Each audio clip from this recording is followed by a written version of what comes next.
Okay, good evening, everyone. I would like to welcome you to this COP-side event on how can public money contribute to a clean transition. My name is Ken Cleary, and I'm Principal Officer of the Climate Change Unit at the Department of Public Expenditure and Reform of Ireland. I also serve as Chair of the OECD Paris Collaborative on Green Budgeting. I will be your moderator for the first session this evening on green budgeting towards common principles. I think it's clear from the progress of this COP so far that action by governments is necessary to achieve the cuts in greenhouse gas emissions that our commitments require, and that among the most important instruments that government have at their disposal are the budget and fiscal policy more broadly. So green budgeting is the use of this budgetary system to promote and achieve improved environmental outcomes. It is an explicit recognition that the budgetary process is not a neutral one, but rather reflects long-standing societal choices about how our resources are deployed. Therefore, reforms can help to bring the national policy frameworks and financial flows into a policy pathway towards low greenhouse gas emissions and climate resilient development as per the Paris Agreement. So this evening, we're going to have a presentation from the EU Commission on work the Commission has undertaken in concert with the OECD and the IMF on green budgeting, and in particular on how the common elements of green budgeting have been identified in their work. We'll then have a panel discussion on green budgeting, followed by a questions and answers session. So we welcome your questions and comments here this evening. We're using Slido to take questions, and there should be a link to it there in your chat. You can use Slido to ask questions, or indeed to vote for the questions that you think the panel should address. So with that, I'll hand over to Elva Bova. Elva is Deputy Head of Unit at DG Economic and Financial Affairs at the European Commission. Elva is going to present us this evening on a recently published paper on the common principles of green budgeting that have been produced by officials from the European Commission, the International Monetary Fund, and the Organisation for Economic Cooperation and Development. So with that, I'll hand over to you, Elva. Thank you. Thank you very much, Ken, for this nice introduction, and it's my pleasure to be here with you today to introduce you to this project. I will be brief on the paper, but I invite all of you to read it and come back to us if you have questions. So maybe we can show the slides, and we can go to next slide. The paper started with the idea that as countries are developing green budgeting practices all around the world, it would be important to present these practices through a common lens, common voices, and therefore we decided to join efforts with the IMF and the OECD to come with a bigger voice and a bigger impact. You will see that the focus of this paper is mostly on EU economies and other OECD advanced economies, but we feel that many of the examples that we provide and the experiences that we present could be applicable to a certain extent also to other countries, developing countries, emerging markets. Let's go to the next slide. So the definition that we adopted in this study is the definition developed by the OECD, whereby green budgeting means using the tool of budgetary policy making to help achieve climate and environmental goals. These tools are already the tools that are used by a country's annual and multi-annual budgetary process. So it means forecasting, it means debt sustainability analysis, it means policy evaluations with a green twist, with a green angle. The idea being that we want to pursue and achieve some specific climate and environmental goals. Let's move to the next slide, where we try to summarize what could be key common principles of green budgeting. So while we are against the idea of a one-size-fits-all for these practices, because country differences do matter, we think that there are some elements that would make an experience of green budgeting more successful and more effective. And these are the strategic framework. Having a strategic framework which helps orient fiscal policies and planning towards environmental goals is key for green budgeting practices. Then we discussed already that there are several tools and methods, an array of which can be aligned towards environmental goals, and this can be used to contribute to informed and evidence-based decision-making at all stages of the budget cycle. As in any budgetary framework or budgetary practice, the institutional setup is essential. It has to clearly define the responsibilities across the different players of green budgeting, specify a timeline for actions, and be supported by strong leadership. and also quite a strong political commitment. We also believe that, as any other budgetary practice, green budgeting shall be supported by strong reporting and transparency and accountability. This implies having a reliable, regular, and transparent reporting with independent expert oversight. And we see more and more countries adopting climate councils, independent environmental agencies that support governments in achieving environmental goals. Let's move to the next slide. So what are countries doing around the EU and around the OECD? We see countries developing medium-term fiscal and budgetary frameworks that are green. This means that besides developing a framework whereby linkages between the macro and the fiscal are well developed, we also add the environmental perspective. What are the implications of a specific climate event on the macro and on fiscal policy? This could also help forecasting and that sustainability analysis. We also see countries inserting a green dimension in fiscal risk assessments. A climate extreme event, how is this affecting economic policy or the assets of a government, or a gradual transformation of the economy or the ecosystem due to climate change, how is this impacting the macroeconomics? Then we see some countries adopting tagging practices whereby they really identify program by program what contributes to the environment in a positive way and what contributes to the environment in a negative way. And so they go line by line in their budget to quantify how green is their budget or how brown is their budget, with the hope of mainstreaming or promoting more green practices. Some countries include green criteria and performance frameworks, policy evaluations and spending reviews.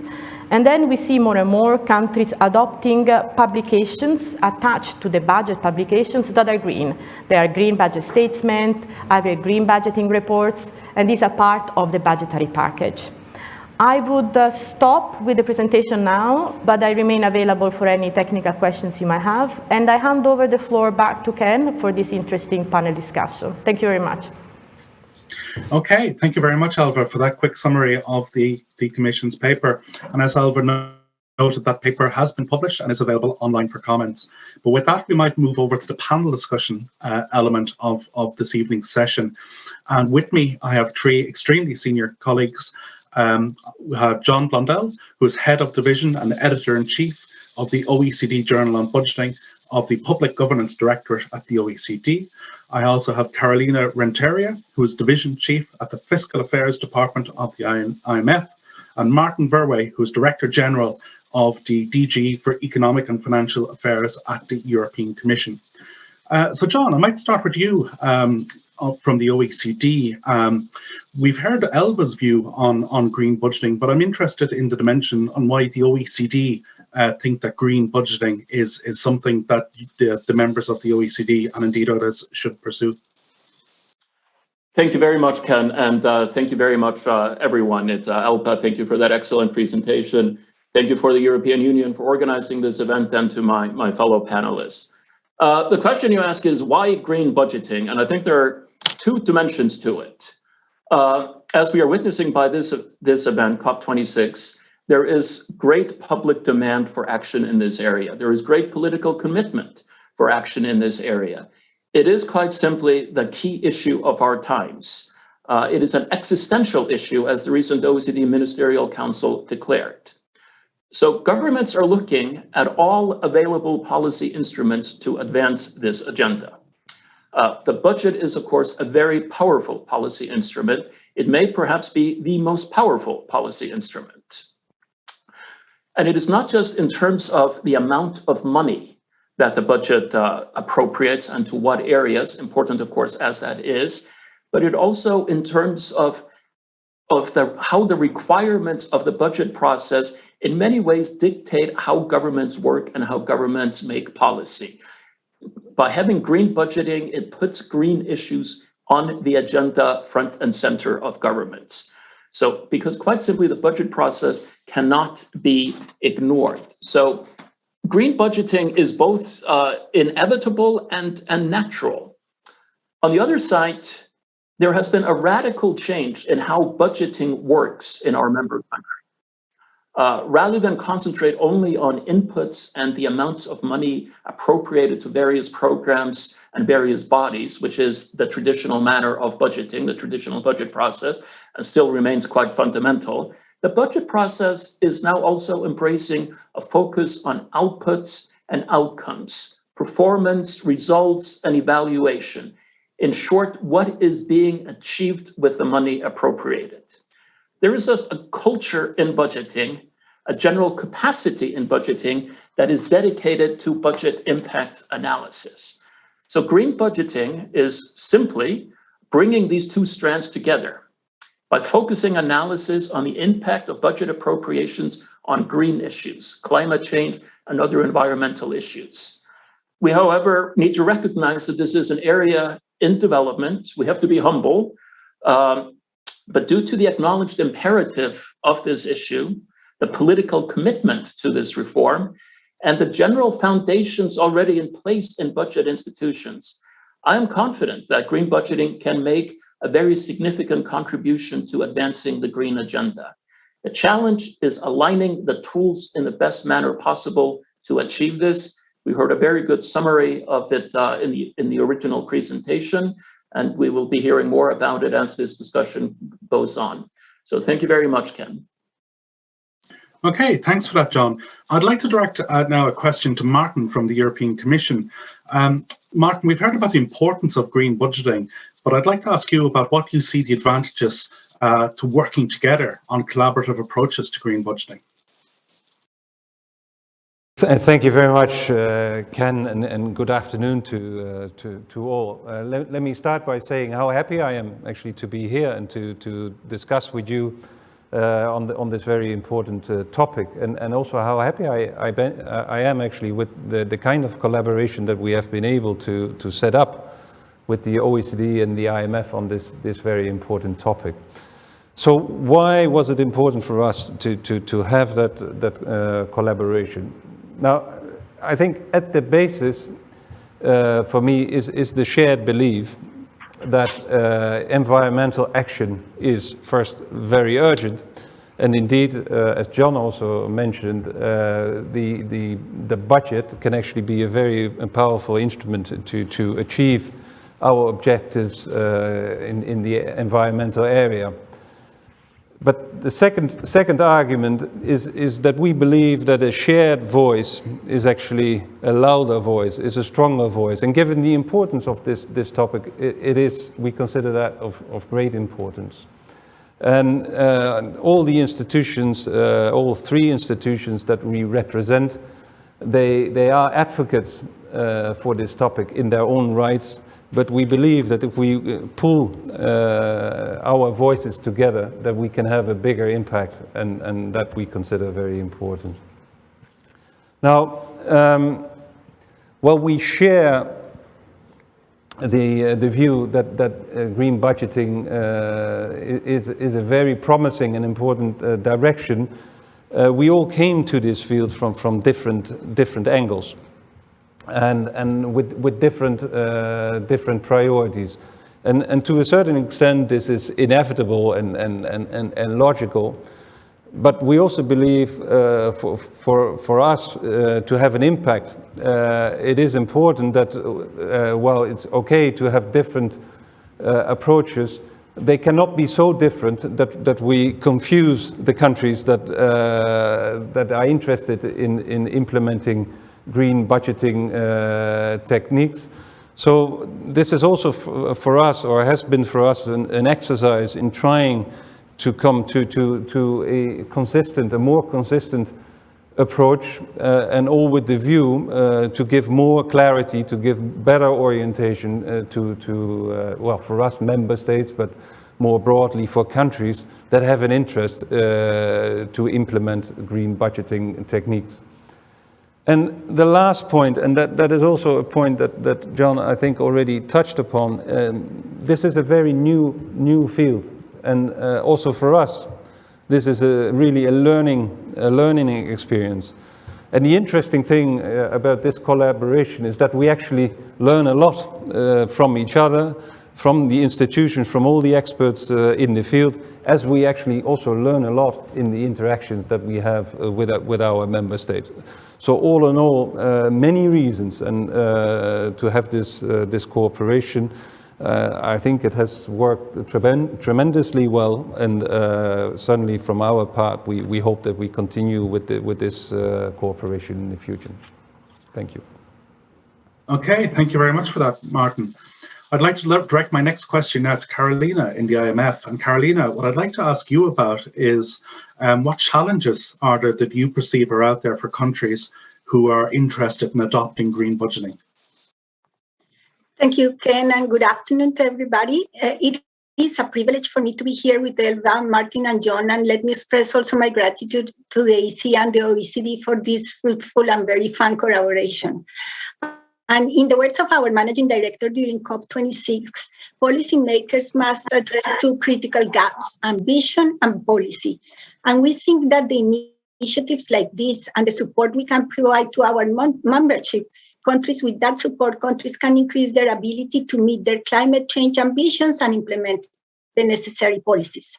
You have asked me to reflect on some of the key challenges that the countries face with green budgeting, and the OECD and EC survey that is cited in this paper asked about these challenges. And the main finding was that lack of methodologies was a leading reason why countries had not implemented green budgeting.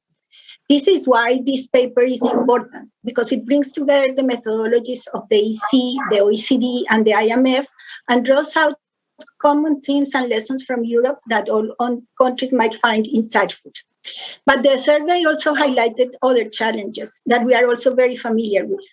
So some of them are technical, but they are highly relevant for achieving progress. For instance, if there's not a tight link between strategic policy frameworks and the multi-annual budgetary framework, it can be very difficult to get climate or green priorities advanced through the public financial management that is the PFM processes. We also know that the lack of staff and time allocated to green budgeting can present challenges, as can do a lack of relevant knowledge about climate change and technical expertise. Indeed, this has been one of the most common challenges we've come across in our work on climate and green PFM, including in advanced economies with sophisticated PFM systems. So countries are faced with this challenge to ramp up quickly staffing, resources, capacity to meet ambitious and crucial mitigation and adaptation commitments. But perhaps the most significant challenge that we often see is the lack of political will. So even if you have very strong technical systems functioning well, and even with adequate staffing, resource, and capacity, changes won't happen without a strong political will supporting and driving the reform. My colleagues already mentioned that this is new, so we are all learning about it. But we think that collaborative efforts like this one, by pooling and sharing experiences and lessons learned in overcoming barriers to green budgeting, are very useful. Of course, we hope that events like COP26 can help to build the momentum for the political boldness that is needed to initiate and drive these reforms. Okay, thank you very much for that, Carolina. That's been very useful. I'm going to go straight back to you now, I'm afraid. You've identified a lot of challenges there. You know, the lack of methodology, so we need to build a toolkit and build political will for green budgeting reforms. So may I ask you what specifically the IMF is doing to assist countries to support green budgeting? Okay. So as you all, I think, know, the IMF has a very extensive PFM capacity development and analytical program that provides tailored assistance to countries around the world. So now we are increasingly integrating the ideas and findings presented in this paper in that work. We have already had some regional fora where countries come together to present and discuss as approaches they are implementing for integrating green and climate sensitive elements in the PFM system. And we are also beginning to roll out tailored assistance to incorporate climate sensitivity in the various phases of the PFM cycle. Countries that are interested in our assistance, they should feel free to get in touch with us and to discuss the possibilities. In addition, the IMF is developing a wide range of tools and policy analysis to support our membership, such as guidance around the international carbon floor price, or a new climate macroeconomic assessment program, and the climate module for our public investment management assessment, or PIMA. I will explain a bit about the PIMA and about this model because we think it is relevant for many participants in this event. And as highlighted by our managing director, green public investment is a key ingredient of climate strategy. So the PIMA is a comprehensive framework to assess infrastructure governance practices that has been applied over 65 countries worldwide. Now, this new climate model builds upon the PIMA to look at climate change-specific aspects of public investments. We look at the climate-aware planning system, the coordination between entities on climate-related infrastructure investment, the consideration of climate analysis and criteria in project appraisal and selection, the management and oversight of climate-related infrastructure investments, and climate change risk management related to public infrastructure. So we have piloted this model in a number of countries, including some European countries, and it is already providing very meaningful guidance and recommendations tailored to improving the mitigation and adaptation characteristics of public investment. We are looking forward to work with more countries across all capacity levels to assess the challenges and develop recommendations and roadmaps to strengthen climate sensitivity in public investment management. And we welcome and look forward to any inquiries. And last but not least, we at the IMF strongly support efforts like the event of today, where experiences and knowledge from countries and organizations like the IMF, the EC, the OECD can be shared and pooled to improve outcomes for everyone so that we all learn together this new path that we just started. Thank you. Okay, that's very comprehensive. And thank you very much for outlining those supports. I know that we in Ireland in particular have found great value in the PIMA process as well, so thank you. John, in the OECD, I'd like to put the same question to you. I am obviously very familiar with the OECD Paris Collaborative on green budgeting, but I know you're doing a lot more work in this area. So could you please outline some of the OECD functions on supporting countries on green budgeting? I'd be pleased to do so. And it is, of course, the foundation for our work in this area is the Paris Collaborative on Green Budgeting. This was founded in 2017, so it is not brand new, but it is new. And this was essentially designed to bring together the officials who are responsible for these issues in our countries together to share experiences, to trade experiences. When we started this in 2017, this was a very small meeting. Our most recent meeting attracted well over 150 people, essentially from all OECD countries. So the momentum for doing this can be witnessed in the growth of the number of officials that come together to discuss these issues. I mentioned at the beginning, we need to be humble. We are developing these tools, and this is a wonderful laboratory for bringing together sort of the new tools and how countries are experimenting with them, which I think is the right word. We heard at the beginning some of the key tools that countries are using. How do you integrate a green angle to budget submissions for new appropriations? How do you introduce a green angle to spending reviews when you're not just looking at new expenditure, but the stock of existing expenditure?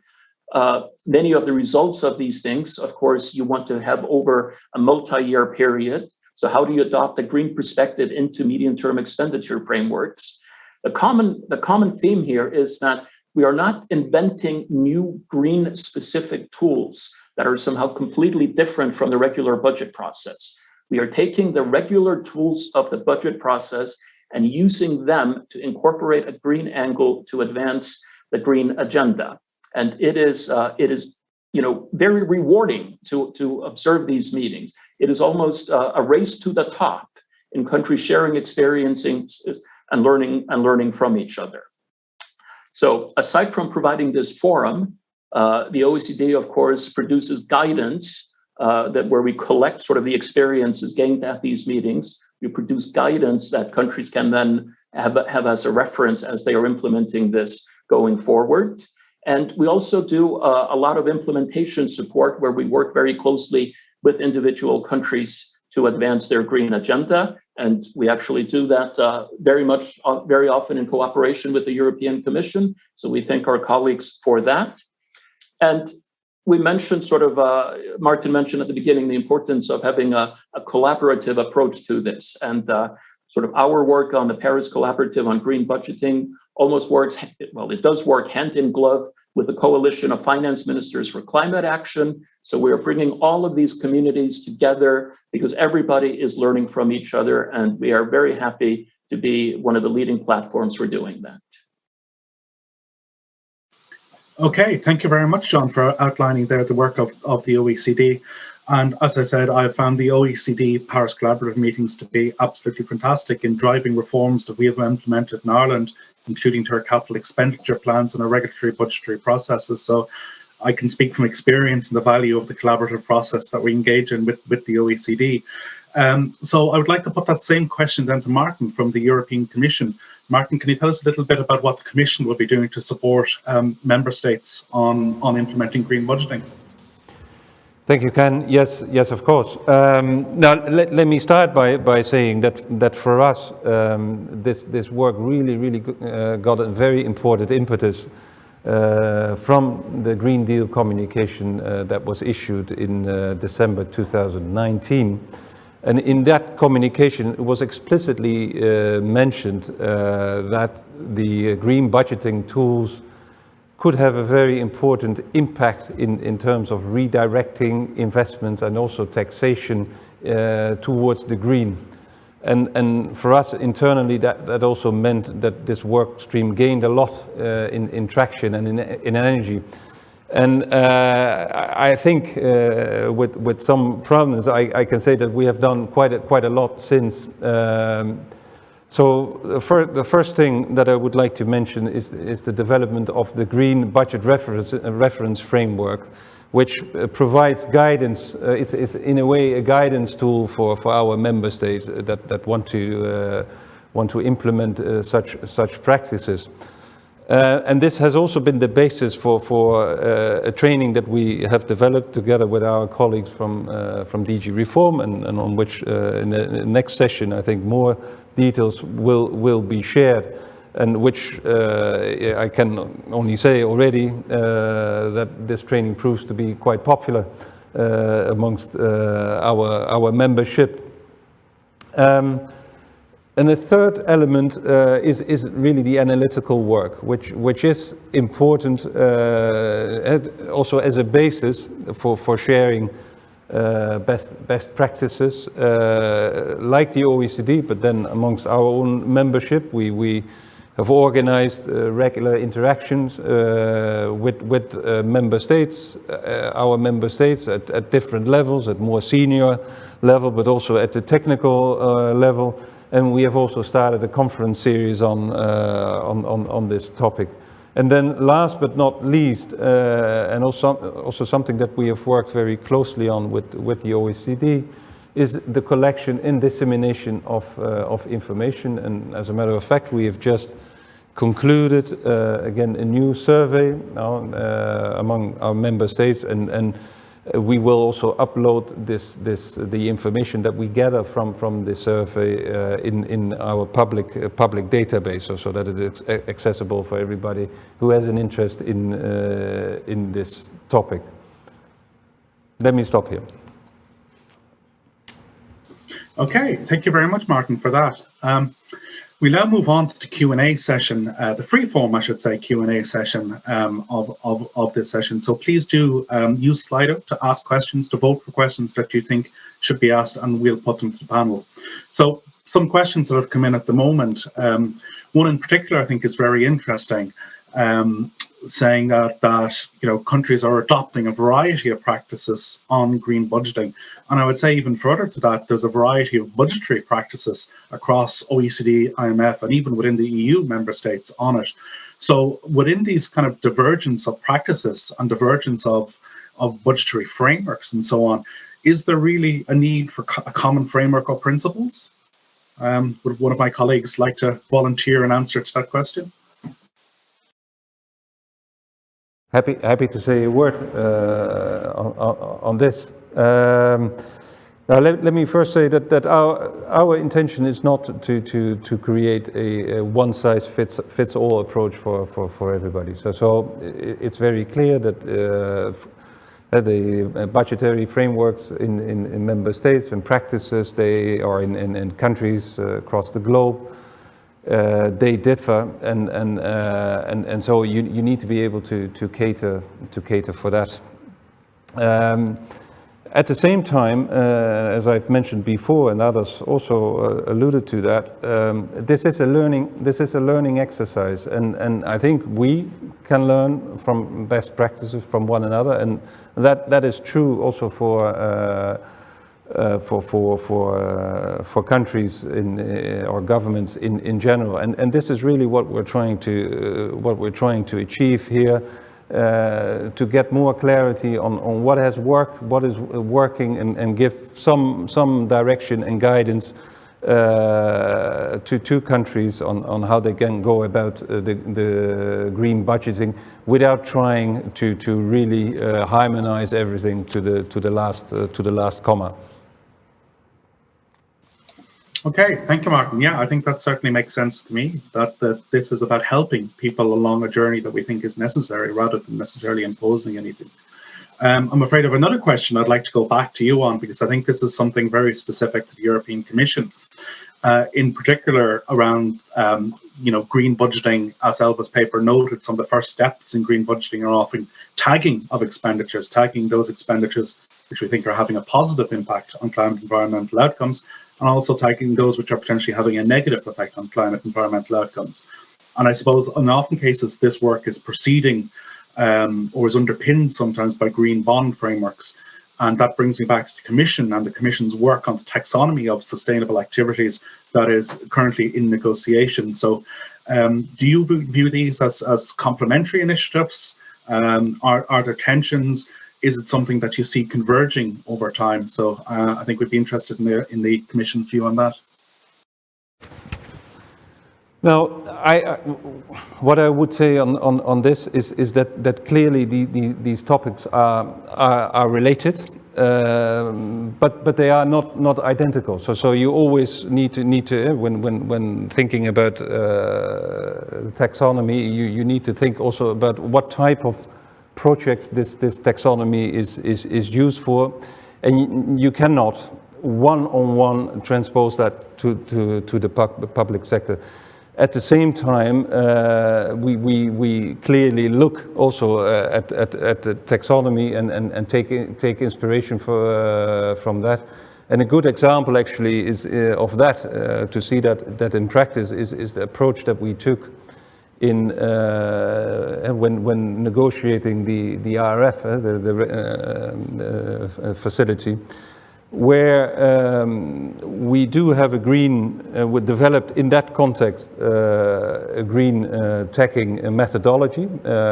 This was necessary because one of the requirements under the RF was that 37% of all expenditures were green. So you need to have a system to make sure or to determine whether that criteria is met. We took as a basis for that the system that was already developed earlier by the OECD and applied to the structural funds, but we adapted that in a way to make it more convergent to the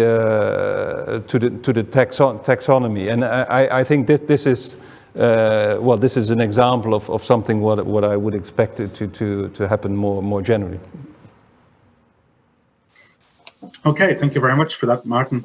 There's another question on how a country might apply for technical support from each institution. So I think we've discussed some of the technical supports that are available from each institution, but maybe I might call on each of you to give a very brief answer on how one might apply for these various instruments. Carolina, I might start with you in the IMF, if that's all right. If you're able to say a little bit about how we apply for some of these instruments that are available. Sure, Ken. So all of our capacity development efforts are by demand. So countries come to us and they tell us, we are interested in working with you on public financial management, on public investment management, debt management, whatever issues they are interested in working with us. So usually our main counterpart is the Ministry of Finance, and we have a very solid conversation and ongoing conversation with most of our member countries, and that's one way. The other way, because we are the IMF and we have surveillance, so you always have country teams visiting your countries and doing Article 4s. So many times some of the discussion of specific topics that countries need to address takes place at this surveillance or even in programs. And as part of that discussion, there's identification of needs for capacity development. So basically, we have a very large membership. We have most of the countries in the world are members of the IMF. So it is a matter of coming to us and starting discussing what are your interests, and we will be happy to support you. And the other way that we can express, or the other way in which we show all the different areas of work that we do, and I invite people, and right now, especially during the pandemic, all the webinars and trainings that we did online really were a mechanism for us to show all the different diagnostic tools and all the different approaches and topics that we work with. And then we had also some follow-ups through that. So I think the pandemic has also resulted in a capacity to be closer to the member countries and therefore respond to their needs. Okay, thank you, Carolina. John, I might ask you then, how can people get involved then with the supports that are offered from the OECD? Well, thank you, Ken. We are in a very fortunate position of the officials that are dealing with these issues in our countries.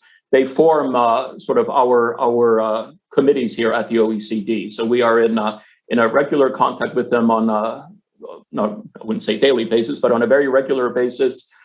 So we are very familiar with the issues that are going on in each of our countries, and we discuss them and how we can best be of assistance to them in moving forward. And again, just to repeat that we also, this is a European Union forum, just to also highlight the work that we do jointly with the European Union, with DG Reform, with DG ECFIN. So many of the support that we provide to countries, especially in the European Union, is within the framework of the European Commission as well. But the people who want to reach us, they know our number. I think that's very clear, John and Carolina. Yeah, you should both talk to the organisations. Martin, would you like to add anything there, maybe with regards to technical support instruments from DG Reform and so on? Because again, speaking on Ireland's behalf, we found them certainly very, very useful in moving things along on the climate environmental dimension, not least looking at our public spending code, but also looking at how we might upgrade public buildings and so on in the country. So would you like to say a bit about that TSI programme? Well, I could say a word on it, but I have something even better for you, because it just happens to be the case that in the next session, our Director General for Reform is there, and that is the logical window for technical support. So I'm sure he would be happy to explain everything that there is to know, and just to say from my perspective that we clearly when it comes to the substance, we work very closely together with DG Reform, and I mentioned already the training program that we have developed with them. So let me leave it at this for now. Okay, thanks very much, Martin. So stick around for the next session and you'll find out all about the TSI and how to use it. So we do have some more questions coming in, but I'm afraid we're out of time. So it just remains for me to wrap up the session and highlight what I see as a couple of key messages coming out of our discussion this evening. And I think it really started with John and the OECD, who said, in my view, that, look, climate is the most important challenge that we face as governments, as societies, over the coming years. And the budget is the most important tool in our arsenal. So therefore, we simply must use the budgetary process appropriately to ensure that we can make the progress that we require to reach our climate and environmental targets. And then, as Martin pointed out, about this, what are the benefits of collaboration? Well, really, it came out very clear to me that a shared voice is a louder voice. And while we have many different stakeholders, so people coming from different backgrounds in construction, in the budgetary process, and all the social and environmental and other priorities that the budgetary process has to bring together, that bring people together under this collaborative umbrella to bring the budgetary process in a new direction, is going to be absolutely vital for getting buy-in from stakeholders. And further to that point on getting buy-in, as Carolina from the IMF said, there's really a lack of methodologies out there that seems to be holding back countries in adopting green budgeting principles. So really this work that we're engaged in, that the Commission, OECD and IMF are engaged in, to build toolkits to help governments to develop these green budgeting principles is going to be absolutely vital. And it's also then going to be absolutely vital to building the political will that's going to be necessary to implement the changes arising from green budgeting. And I'd just like to end on the final point to say that I think, again, John from the OECD really hit the nail on the head when he said that, we're not seeking a standalone process here. What we're trying to do is integrate or rather even use the existing budgetary tools that we have and make climate and environmental concerns a fundamental part of the budgetary process, again, with the aim of achieving those extremely ambitious objectives that we all have to achieve to reach our goals under the Paris Climate Agreement. So with that, I'll just wrap up by saying thank you to all the members of the panel. Thank you to the European Commission for organising this event. And the next panel discussion is going to be coming up immediately. It's going to focus on how to make green budgeting happen and how you can enable the implementation of these methodologies that we've discussed. It's going to feature Mr. Mario Nerver, who's the Director General of DG Reform, and Ms. Irina Dermaz, I'm sure I've pronounced that, so my apologies, Irina, who is the Director General of the Budget Directorate at the Ministry of Finance in Slovenia. And they are going to share their insights and experience from DG Reform's multi-country initiatives in this area. So with that, I'll hand over and say thank you very much to everyone for attending this evening. Thank you very much, Ken, and thank you, Martin, for the lovely transition. So good evening. We are very glad to host this panel discussion on green budgeting, how to make it happen. I'm Louise Kessler from the Institute for Climate Economics, and I'll be moderating this session tonight. So as you have heard from the previous panel, green budgeting reforms are at the forefront of the policy agenda at the national level. And indeed, such reforms are crucial for delivering on the environmental and climate change commitments that are arising from the Paris Agreement, but also from the European Green Deal.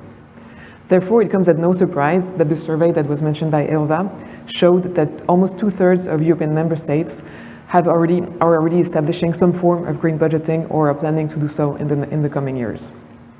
So following the methodological paper that was just presented in the previous session, it is clear that tailored technical support for capacity building can play a key role in making green budgeting happen. And this will be the topic of this session. So this panel will last 20 minutes.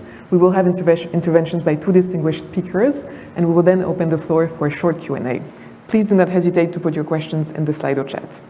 So we will kickstart the session with a short quiz to grasp how you perceive green budgeting. So there are two ways you can provide your answers. So either by scanning the QR code with your phone or by clicking on the link. Hopefully a link appears somewhere, clicking on the link on the website. So the first question is, are green budgeting tools currently used in your country? So please take a couple of seconds to answer this. We can see results coming in.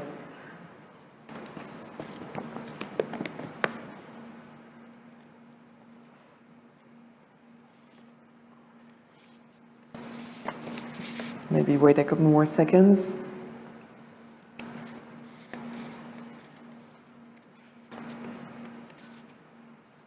So the answer seems to be between I don't know and yes, but only partially. We will now move on to the next question, the second and final question. So how can green budgeting support the green transition? So please have a look. You have a couple of choices here.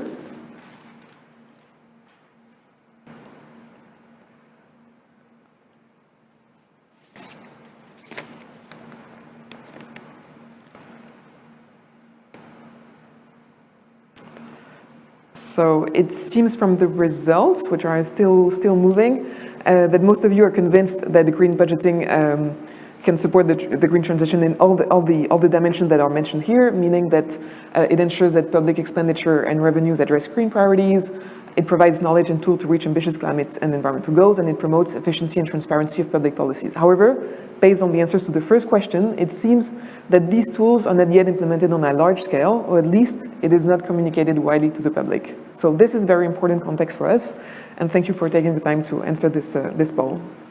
I would now like to welcome our first speaker, Mario Nava, Director General for Structural Reform Support, DG Reform, at the European Commission. So DG Reform coordinates and provides tailor-made technical support to EU member states in their efforts to design and implement structural reforms. So Mario, you saw the results of the poll. What is DG Reform currently doing in practical terms to support green budgeting practices among EU member states? Thank you very much, Louise, and good evening, everybody, and thank you, the previous panelists. I think from what we heard before, it's easy to make an analogy of saying basically green budgeting is a little bit like a compass. A compass is that thing that the sailors use to get to the right place. Of course, they got to the place they wanted to get even before having a compass. However, they were using other landmarks. They were not maybe getting there in a precise way immediately. They were losing some times and so on and on. So the green budgeting helps these, guides toward the green economy, which is, of course, among the priorities of the European Commission, as they have been explained by President von der Leyen a number of times. What we as DG Reform do is very practical to make sure that this transition to this use of the green budgeting happens in a very short span of time, because we don't have the time to wait that the compass gets adopted. It took 200 years to get the compass adopted throughout the world. So we don't have the luxury of the time. We try to help member states to do it. And what we have done pragmatically is something called a green budgeting training. And Martin Verwey was referring to it and to the fact that member states have bought into that. Initially, as you know, in the European Union, we have 27 member states. Initially, we had 14 countries who bought into that. And then the 14 became 18, and then the 18 very recently became 23. So basically, we have a very large majority of member states who have now entered into that. But there is one point which is very important, and again, Martin mentioned it very clearly before. This is not an issue of one size fits all. I mean, it's very clear that there is, for sure, a common part into green budgeting, but there is another part which is even more important, which is the member states tailoring of that. So I insist on that both components are quite essential. The common part, of course, which is what facilitates the production of a green budgeting training like this one, but then the tailoring to member states, because the member states' budgetary realities are very different from one another. And to be precise, we may also imagine to go beyond the level of member states, and we may also imagine to go, for example, to the level of regions and towns, where often very important budgetary decisions are taken, which they can be impactful in green or brown terms. And we can also imagine to go beyond the European Union and make of green budgeting an instrument of international partnership. Thank you very much, Mario, for this great overview of the green budgeting training program. For those who are listening or watching us, you can find more information about the content and the specificities of this capacity building program on DG Reform's website. I would now like to introduce our second speaker, Irena Dermaj, who's Director General for the Budget at Slovenia's Ministry of Finance. So Slovenia is one of the EU member states that is currently participating in the Green Budgeting Training Program. So Irena, could you tell us a bit about Slovenia's plans regarding budgeting, and how did you experience the participation of your country in this multi-country training initiative? Yes, of course. Good evening also from Slovenia. And Luis, thank you very much for giving us the opportunity to present Slovenia's experience in this EU training initiative and our priorities concerning also this important objective. In this place, I cannot talk anything without mentioning also that in the view of the Slovenian presidency of the EU Council, the green and digital connection are at the forefront of the priorities that we put also in the policy objectives. And also from Slovenian point of view, we have also put the green issue very much in the forefront to the Slovenian recovery and resilience plan. And this means that also the green budgeting itself is one of the important milestones in our national recovery and resilience plan. So within this, I believe that Slovenia is prepared to make a difference, and not only in perceptions of green and sustainable, but also in the action that can be taken. So from this point of view, this capacity building program through this technical support instrument will help us quite a lot to make this happen.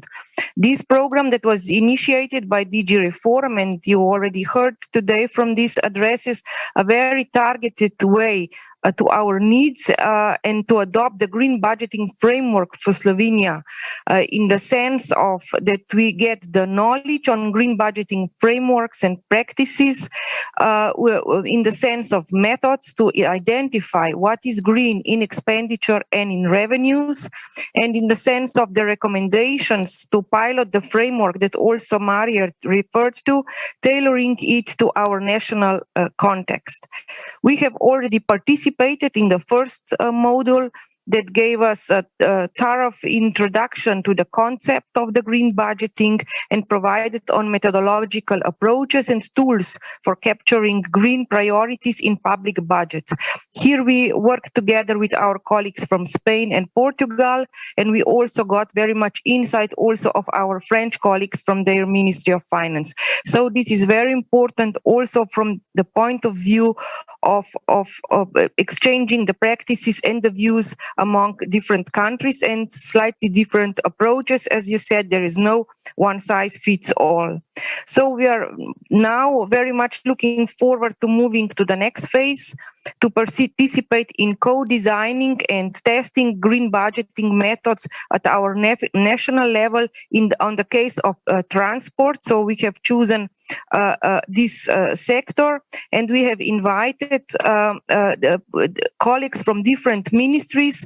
So from the environment, people that are fully into environmental issues, people who are from the finance ministry or dealing with finance issues on that part, also people who know about infrastructure, and beside that, our colleagues who deal with the statistical methods and the colleagues who do with the macroeconomic research. So we really want to get a fully fledged exchange of views on national level to get a common goal at the end. So to be able to identify firstly and then in a way sort the budget lines according to their green component.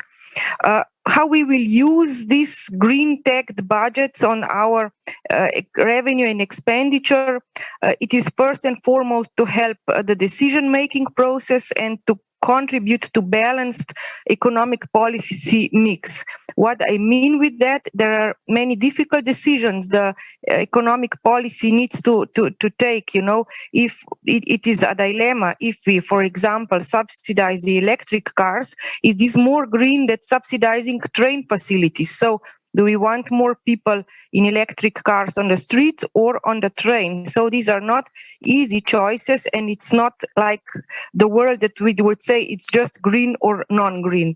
So we are aware that the greening the budget is not an aesthetic approach. Maybe what is green today may not be green tomorrow. And for example, if we can say that natural gas today is more green than the coal, but tomorrow in 10, 20 years, probably there will be new and more cleaner energy, more green than this. So we will also use the green budgeting tagging for the preparation of the green bonds issuance, or to improve our competitiveness in different public tenders that have more and more also the green reference. So in this way, we feel very privileged to have been a part of this European initiative, which gave us the chance to benefit from exchange of views and good practices. Thank you. Thank you very much, Irina. I have another question for Mario, but in the meantime, please do not hesitate to put your questions in the Slido chat for the Q&A afterwards. So Mario, as the previous panel discussion made clear, green budgeting ensures that budgetary policies address national climate objectives. However, the low carbon transition will require not only a transformation of public funding, but also of private investments. So going beyond this concrete initiative, which is ongoing on the ground, focused on public budgets, so how isn't there also a need to create incentives to support, to redirect private investment and taxation to green priorities? Certainly, and thank you very much for actually raising the issue of public-private partnership. I mean, we all know that the green transition is such a big endeavor that public budget alone cannot make it. We do need the private money in a way. We do need the investors. So I think that the issue of incentives that you pose is absolutely spot on. Actually, we as DG Reform, we help member states in the green transition on a vast array of areas. I mean, we presented before the green budgeting training, but it's not the only one. We have done, for example, the just transition, and there we had something like 17 countries that we have supported in their transition away from coal, or we have done the project to which Irene was referring, which is a project of sustainable mobility in Slovenia, where exactly we are helping Slovenia to devise the different types of mobility. And there the interaction between the private and the public stakeholders is absolutely crucial. In general, what we do is, of course, to try to bridge the climate financing gap. That is the big issue, bridging the climate financing gap, which goes from the screening of the do no significant harm, to identify investment gaps, to analyze different options. I think this is something where we need to proceed with determination, not with patience, but with good speed, but with determination. And as it was said very aptly before in the previous panel, we need to proceed in a way all together. And I think what we have been seeing these days is truly a common determination. Thank you very much, Mario. This question would definitely deserve a standalone discussion. We will now move on to the Q&A session. So please put your questions in the Slido chat. So here we have a first question. Maybe Mario, this is a question for you. So is green budgeting also relevant in developing countries or transition economies context? Oh yes, it is. I only hinted to that because of lack of time in my previous reply. But it's clearly there is a potential, a great potential here for replicability with a very high number of developing countries because there is both a common component and a tailored component. And actually, there's a very nice paper of the Institute that you direct. The paper is called "The Good, the Bad, and the Unclear: Environmental Budget Tagging," and in that paper you see really well what are the parts that can be made replicable and what are the parts that need tailoring. So definitely this is an instrument that can be expanded with due respect of the differences, as we said at the very beginning, but can be expanded beyond the borders of the European Union. Thank you. Let's have a look at what else we have in the Slido chat. So another question coming up. What is the role of civil society, I guess, in advancing green budgeting? Mario, do you want to have a go at this as well?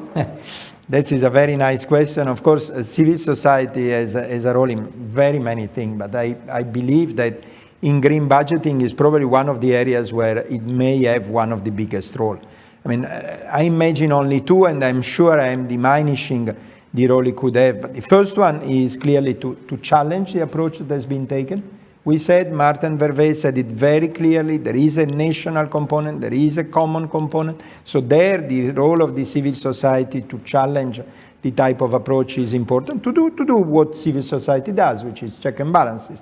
But then, of course, there is another role, which is monitoring ex post and seeing ex post whether this instrument, the instrument of green budgeting, has delivered as it was expected.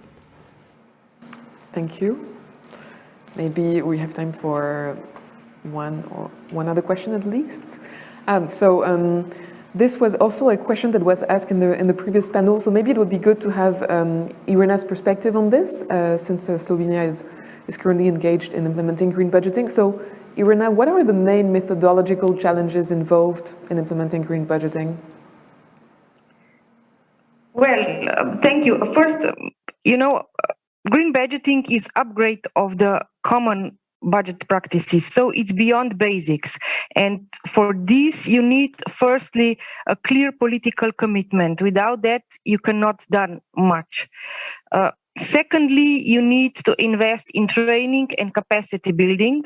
This is what we are doing just right now with help of the Commission's training covered, what we just explained today. Thirdly, I would say you also need a good and stable IT support system that you can systematically tag the budget lines with this green tag.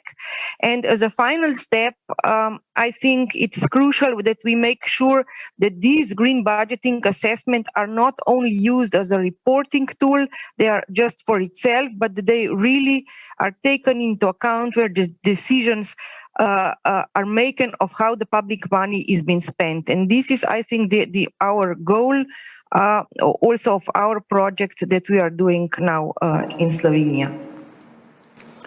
Thank you, Irena. I think our time, unfortunately, is up, but we will take note of all the questions that you have posted in the Slido chat, and we will post answers on DG Reform's website.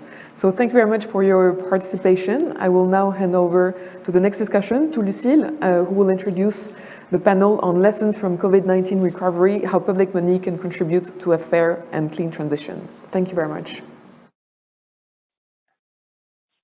Very much, Louise, for the transition, and good morning, good afternoon, and good evening, everyone. My name is Lucille Dufour. I'm a senior policy advisor at the International Institute for Sustainable Development, and I will be the moderator for the third panel of this session. Investments made today will influence the trajectory of economies for decades. The unprecedented amounts of public money committed by governments in response to the COVID-19 pandemic have reopened debates on the desired directions of these financial flows.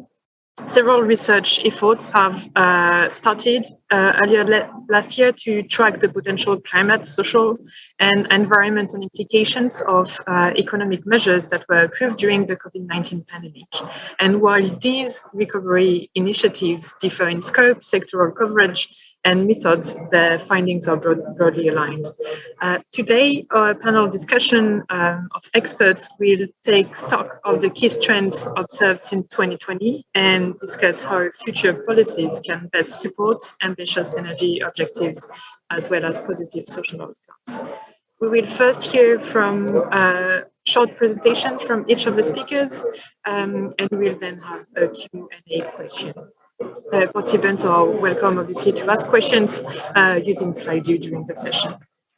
Without much more delay, I will now turn to our first speaker, Joachim Roth, who will present the key findings of the Energy Policy Tracker. Joachim is a policy analyst at ISD's energy team, and his recent work includes research on green recovery and the Energy Policy Tracker, along with work on national oil companies and transition away from fossil fuels. Joachim, the floor is yours. Thank you very much, Lucille. I'll just turn to the first slide of the presentation. Thank you. So it's a great pleasure to be here and to present some of the findings and trends from the Energy Policy Tracker since it started.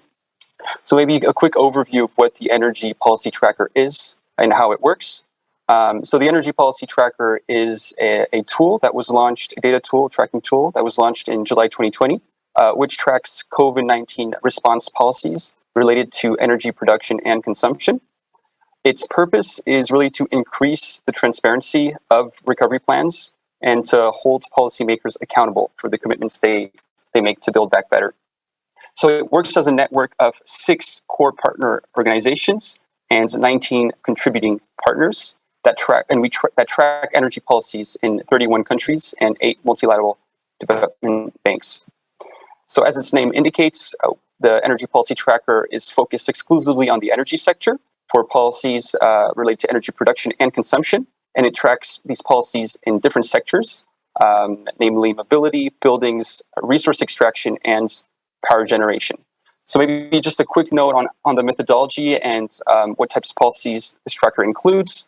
So it only includes policies that were approved since the beginning of the pandemic. So that would be the 1st of January, 2020. But it does not include proposed policies or ongoing commitments or public support measures that were devised before the pandemic. And it also does not include private funding. So it only includes funding from national or subnational governments, state-owned enterprises, majority-owned public finance institutions, and other government bodies. The way the Energy Policy Tracker categorizes policies is that it lists them in 5 categories. So there's fossil unconditional, fossil conditional, clean unconditional, clean conditional, and other energy. So other energy, you might wonder what it means.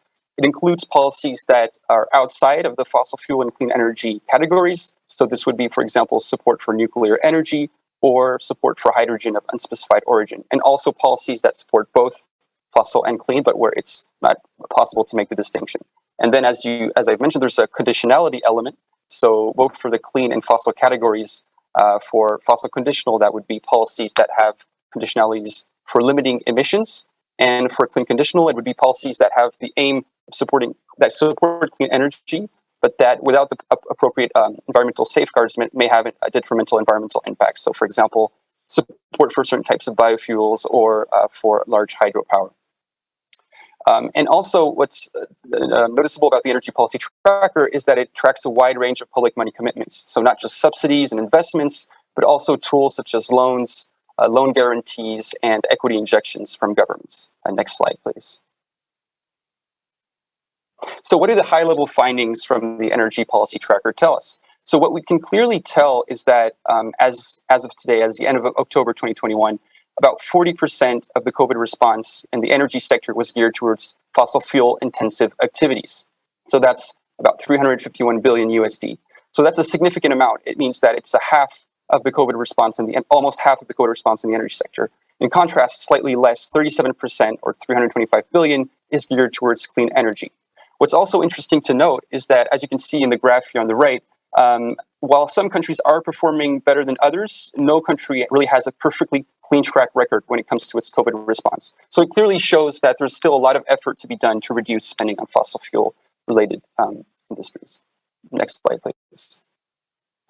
Now, interestingly, despite some of these first comments I just made, there has been some improvement over the last year. So specifically, what we can see is that in G20 countries, the share of clean energy spending increased from 22% on average from March to May 2020 to 39% from June to August. So this is interesting. It's an interesting trend, but there are 2 caveats to it. The first one is that it's largely driven by a small number of policies in a select number of countries. So clearly, there's more efforts to increase the share of clean energy spending and commitments in a higher number of countries. And the second point is that this increase has largely stagnated since the beginning of 2021, increasing only by 2%.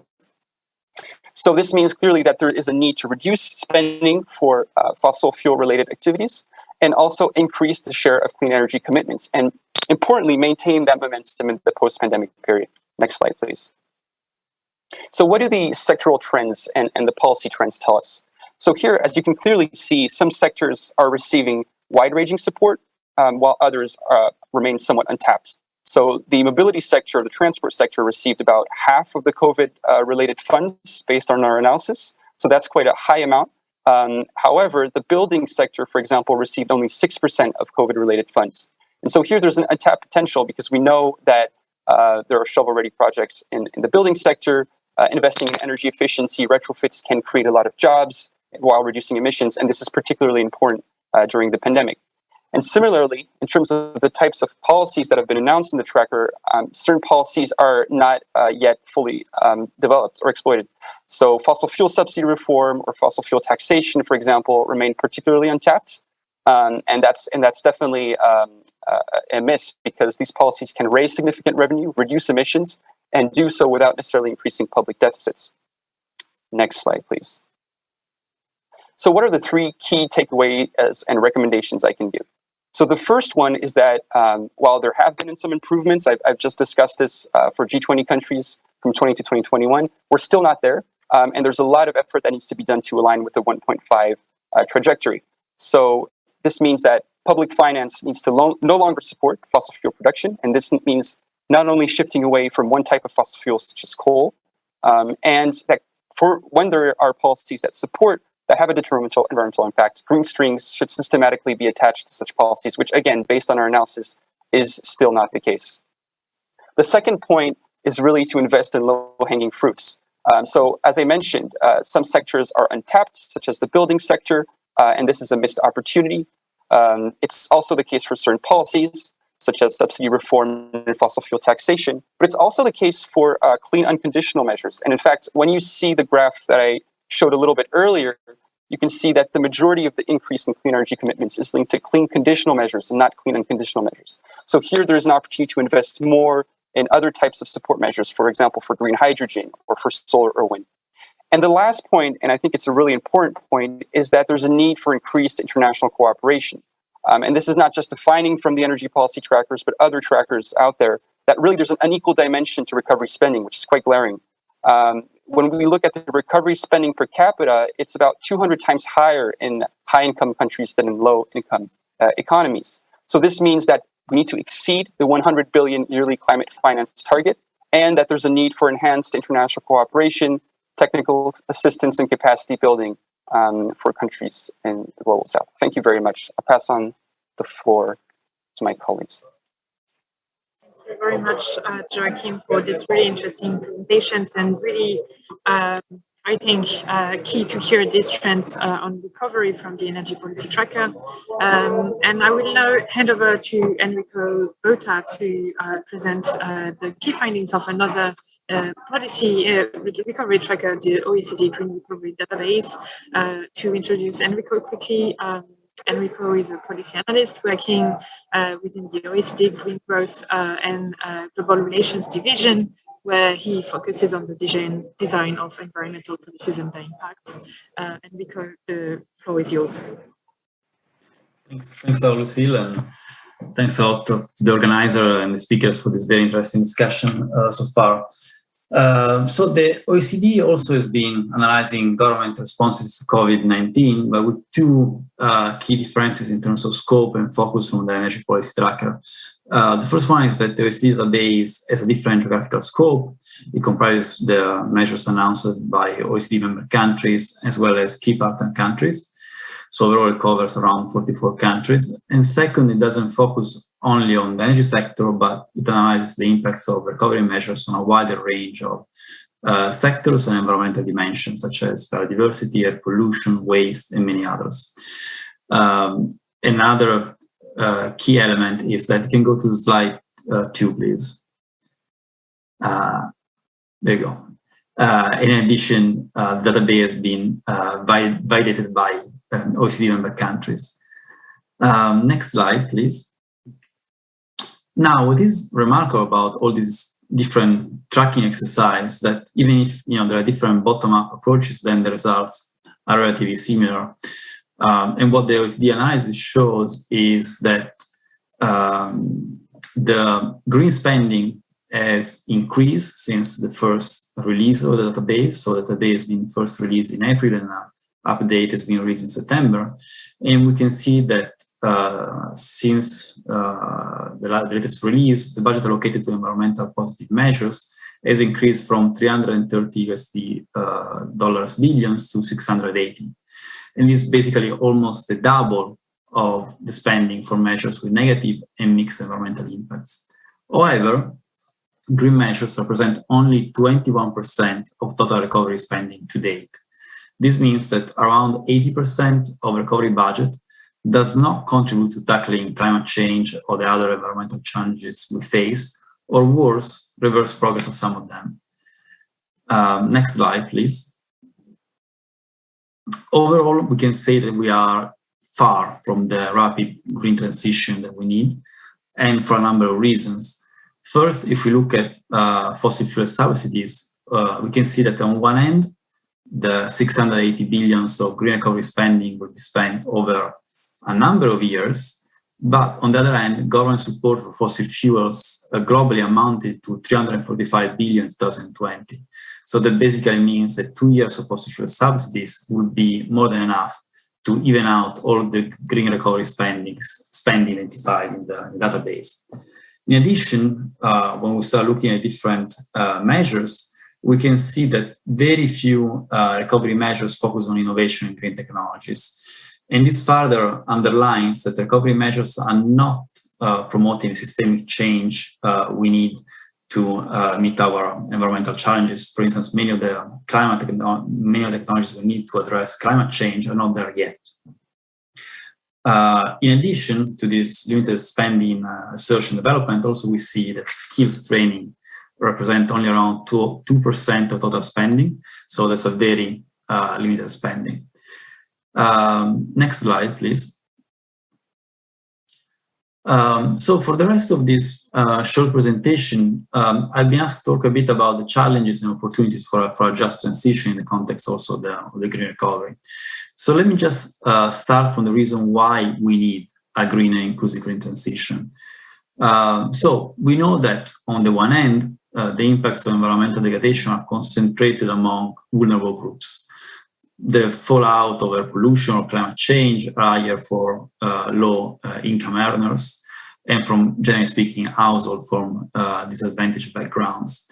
At the same time, also the cost of environmental policies and the benefits are likely to be unevenly distributed across households, with certain workers or certain households who are more likely to gain from certain type of environmental policies. So the challenge is to ensure a transition is as inclusive as possible and to avoid that its costs are borne only by a certain number of sectors of the society, a certain number of segments of society.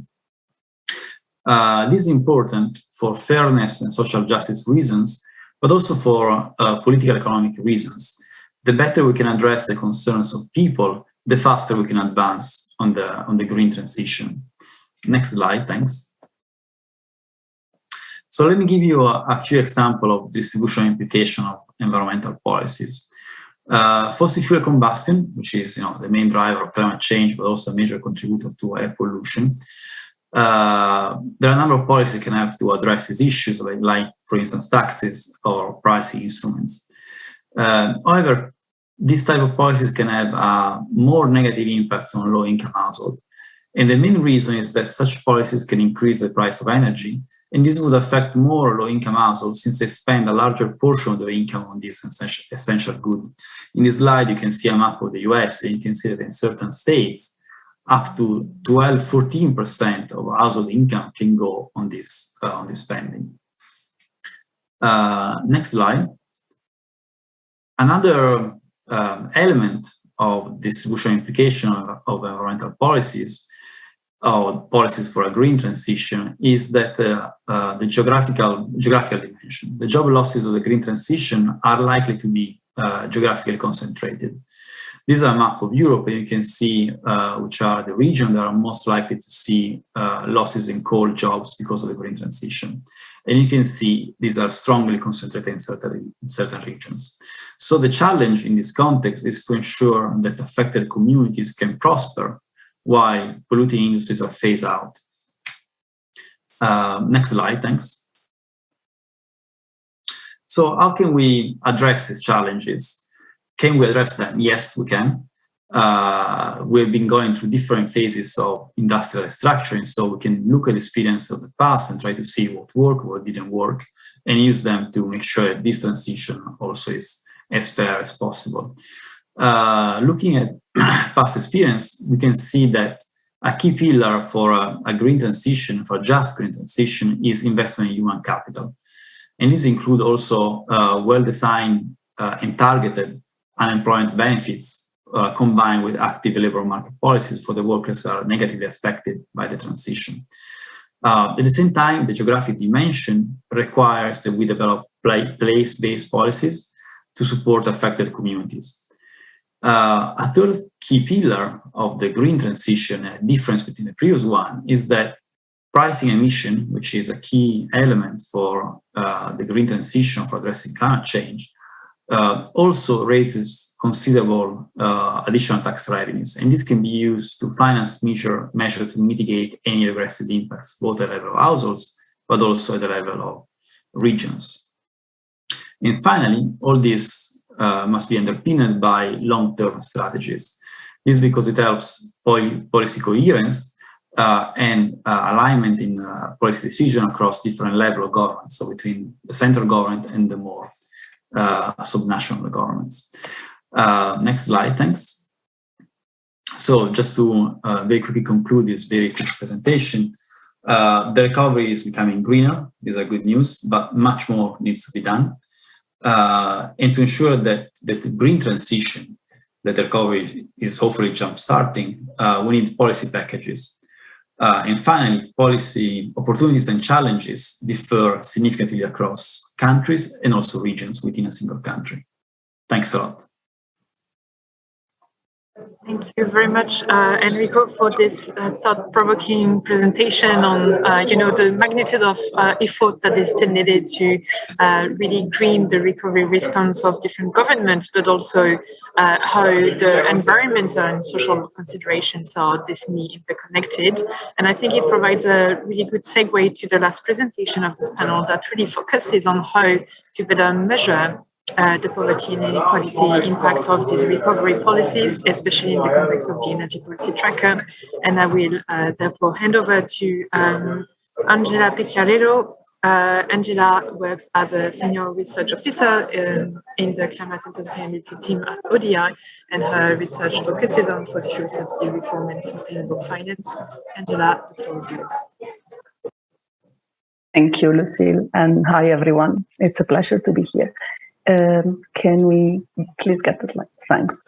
So yeah, I'll provide a brief overview of the upcoming Energy Policy Tracker Inequality and Poverty Dashboard, as we've called it. This is a joint work between IISD and ODI, and that's been supported by the European Climate Foundation.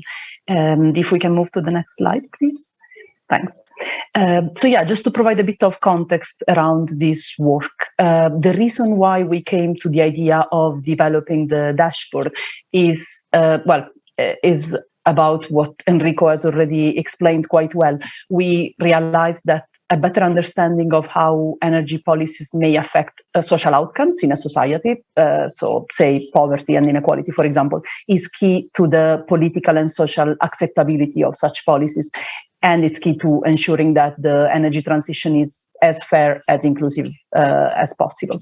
How are we planning to construct the dashboard? So the dashboard rests on two main pillars.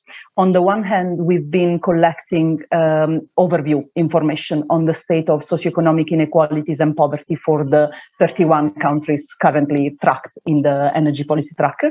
We've been looking at indicators such as the Gini coefficients or other inequality indicators, poverty rates, energy poverty and energy access rates, corporate tax rates as well.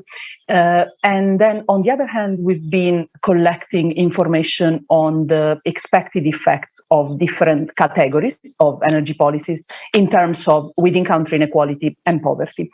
So in this case, we've grouped most of the energy policies that we have in the tracker into relevant categories, and then we've assessed each of these categories against social outcomes perspective, both based on existing literature and on a conceptual framework that we've been developing. So if we can move to the next slide, please.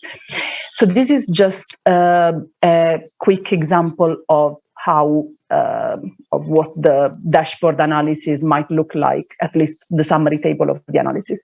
And this is an example that looks at one of the policy subcategory, what we've called transfers for the purchase of renewable energy installations for households and any regulatory changes that is related to that. So this looks, for example, at subsidies for the purchase of residential solar panels. I guess this would be the most famous example within this category.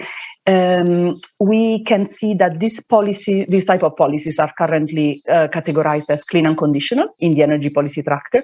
Now, our question was, what are the expected outcomes of these type of policies from an inequality and poverty perspective? And in a nutshell, what we've seen from the literature and from applying our framework is that these type of policies tend to be inequality increasing because usually these subsidies are taken up by better off households that can afford the rest of the investment. From a poverty perspective, we've seen that they tend to be poverty neutral.